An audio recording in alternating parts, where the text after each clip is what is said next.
All right, so I'm going to put those numbers in order from least to greatest, and in order to do that, I need to make them all the same.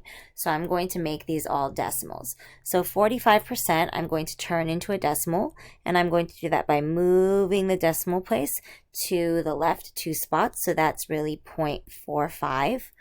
4/5 I'm going to turn into a decimal. I'm going to go ahead and divide. 5 doesn't go into 4, but it goes into 48 times, and that's going to be exact. So 4/5 is 0.8.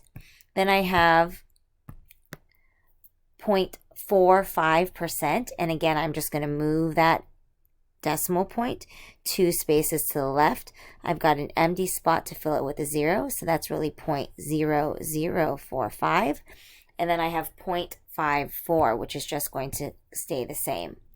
I'm going to write these all in a line, lining up those decimals, one on top of the other, 0.0045, and then 0.54. I'm going to start filling in those empty spots with zeros. 2 here, I've got 3 here, and 2 here.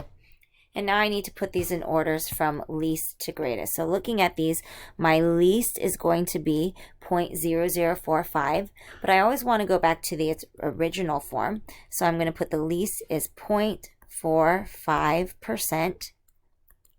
My second least is going to be 0.450, which originally was 45%.